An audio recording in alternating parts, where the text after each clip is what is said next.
Saudi अरब रेगिस्तान को जंगल में बदल रहा है। सऊदी अरब के रेगिस्तान में जहां कुछ साल पहले रेत के बड़े बड़े टीले के अलावा कुछ नजर नहीं आता था, लेकिन आज वहां पर हरे भरे खेत लहलहा रहे। आखिर रेगिस्तान की ये काया पलट हुई कैसे? आखिर सऊदी अरब को क्या जरूरत पड़ गई अपने रेगिस्तान को हरियाली से भर देने की? तो चलिए जानते हैं आज की इस वीडियो में। सऊदी अरब का नाम आते ही आंखों के सामने दूर तक फैले रेगिस्तान नजर आते हैं, इसीलिए तो इसे डेजर्ट किंगडम कहा जाता है। 2000 स्क्वायर किलोमीटर के क्षेत्रफल के साथ ये दुनिया का 14वां सबसे बड़ा देश है, लेकिन इतने बड़े एरिया में केवल 5% एरिया ही ऐसा है जिसमें आबादी है। बाकी के 95% में वीरान रेगिस्तान है, जहां पर केवल रेत के टीले हैं और धूप के साथ धूल भरी आंधियां।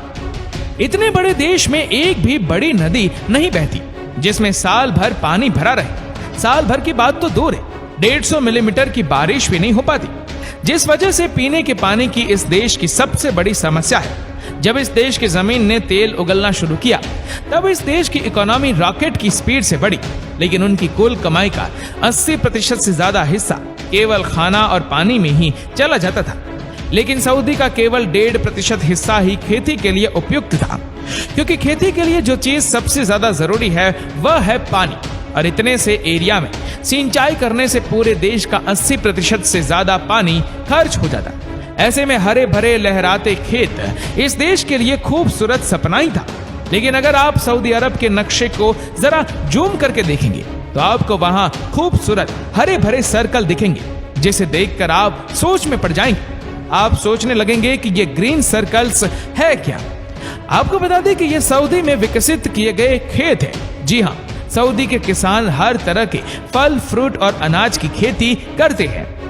रेगिस्तान के बीच शाम से लहराते हुए ये खेत देखकर सऊदी लोगों को बहुत सुकून मिल रहा है। और ये खेत 35,000 स्क्वायर फुट किलोमीटर, जो कि क्षेत्रफल में नीदरलैंड से भी बड़ा इलाका है। लेकिन ये मुमकिन कैसे हुआ? दोस्तों, सऊदी अरब हमेशा से ऐसा नहीं था। सैकड़ों साल पहले यहाँ पर भी खूब बारिश हुआ करती थी, लेकिन फिर जलवायु परिवर्तन के कारण यहाँ पर धीरे धीरे बारिश बंद होने लगी और फिर ये जगह रेगिस्तान बनती चली गई। लेकिन इनकी सतह में आज भी ग्राउंड वाटर के रूप में पानी मौजूद है। ऐसा कहा जाता है कि सऊदी में जब कुआं खोदा जाता है तो पानी की जगह तेल निकलता है, और पानी निकालने के लिए पाताल तक की गहराई तक खुदाई करनी पड़ती है। लेकिन सऊदी के पास रिसोर्सेज की कोई कमी नहीं है, इसीलिए ये इतनी गहराई से भी पानी निकालने में सक्षम है। और कई सालों से ये पानी का उपयोग खेती के लिए किया जा रहा है। लेकिन ग्राउंड वाटर के साथ एक समस्या है, वह ये है कि हमेशा के लिए तो ये नहीं रह सकता। एक न एक दिन तो इसको खत्म होना ही है। और जब इसके ऊपर इतने बड़े एरिया को सिंचाई करने की जिम्मेदारी है, तब तो इनको पानी खत्म होने का डर लगा ही रहता है। लेकिन जैसे कि हमने कहा कि सऊदी के पास ना तो रिसोर्सेज की कमी है, ना पैसे की, ना टेक्नोलॉजी की, तो सऊदी ने पानी की किल्लत दूर करने के लिए सिंचाई की ऐसी तकनीक की खोज की जिसने सऊदी अरब की खेती को बिल्कुल बदल कर रख दिया। इस तकनीक का नाम है सेंटर पाइवेट इरिगेशन। आइए आपको सिंचाई की ये बेहतरीन तकनीक के बारे में डिटेल्स में बताते हैं। इस टेक्नोलॉजी की खोज 1948 में नेब्रास्का, अमेरिका के किसान फ्रेंच जेबाक ने की थी, लेकिन तब इसको स्प्रिंकलर सिस्टम कहा जाता था। 1952 में इस तकनीक को सेंटर पाइवेट के नाम से पेटेंट करवाया गया। इससे सिंचाई करने के लिए सऊदी अरब में खेतों का आकार गोल बनाया गया। इस प्रक्रिया में फव्वारे स्प्रिंकलर के माध्यम से पूरे खेत में पानी स्प्रे करते हैं। चलिए अब इसको थोड़ा और डिटेल में समझते हैं।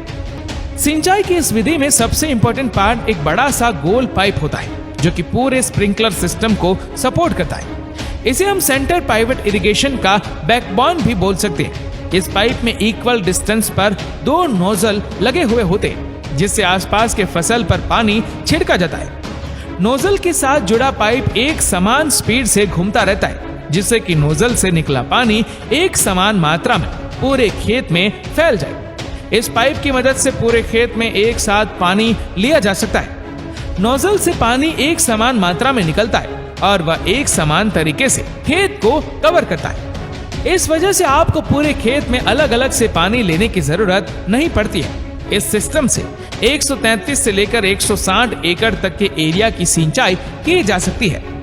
इस टेक्नोलॉजी से ग्राउंड वाटर को खींचने के लिए बहुत शक्तिशाली मोटर का इस्तेमाल करना पड़ता है। स्प्रिंकलर नोजल को जमीन के पास लगाया जाता है, जिससे सूरज की धूप की वजह से पानी भाप बनकर कम उड़ पाता है। इसकी मदद से न केवल सिंचाई की जाती है, बल्कि पेस्टिसाइड और केमिकल का भी छिड़काव किया जा सकता है। इस तरह ये टेक्निक एक परफेक्ट फार्मिंग टेक्निक साबित हुई है। जब इस तकनीक की खोज हुई तब इसे टेक्नोलॉजी के फील्ड की बहुत बड़ी जीत भी कहा गया था और इस टेक्नोलॉजी ने सऊदी अरब यानी रेगिस्तान कहे जाने वाले देश को हरा भरा बना दिया और इस वजह से आज सऊदी अरब अपनी फूड संबंधी जरूरतों के मामले में आत्मनिर्भर बन चुका है। लेकिन इस तकनीक से खेती करना आसान तो हो गया, लेकिन समस्या का समाधान नहीं मिला। ये पानी कभी ना कभी तो खत्म होगा ही। लगातार उपयोग होने की वजह से पानी भी खत्म होने की कगार पर आ चुका है। अपने देश में पीने के पानी की कमी दूर करने के लिए सऊदी अरब ने अरेबियन सागर के खारे पानी को फिल्टर करना शुरू कर दिया। ये काम आसान नहीं था और उसमें खर्च भी बहुत ज्यादा था, लेकिन सऊदी के पास और कोई दूसरा रास्ता नहीं था। आने वाले समय के खतरों से निपटने के लिए सऊदी ने कई योजनाएं बनाई। वेस्टर्न पेनिनसुला का एक प्रोजेक्ट इसी प्रोसेस की एक कड़ी है। ये वह एरिया है जहां पर कई कबीले के लोग रह रहे थे। इनकी हालत बहुत खराब थी। यहाँ पर ना पीने का पानी था, ना ही दूसरी सुविधाएं।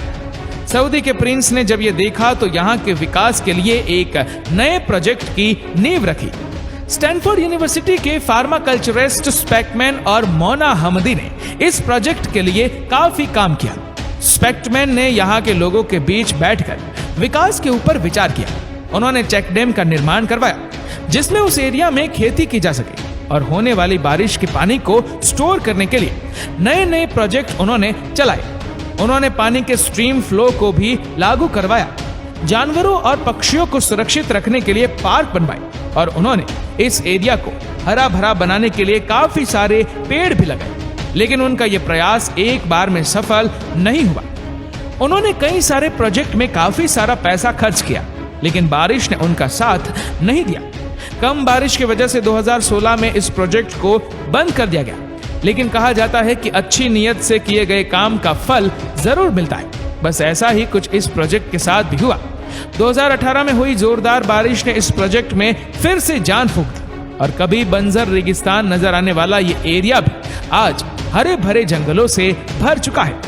दोस्तों, सऊदी अरब हो या फिर और कोई भी देश हो, आज हर देश कम होते ग्राउंड वाटर की कमी से जूझ रहा है। वाटर लेवल लगातार कम होता जा रहा है और खतरे की घंटी लगातार बढ़ रही है। इसमें जरूरी है कि हम सब वक्त रहते सावधान हो जाएं और पानी को बर्बाद करना बंद कर दें, ताकि हमारी आने वाली पीढ़ी को बूंद बूंद पानी के लिए तरसना ना पड़े।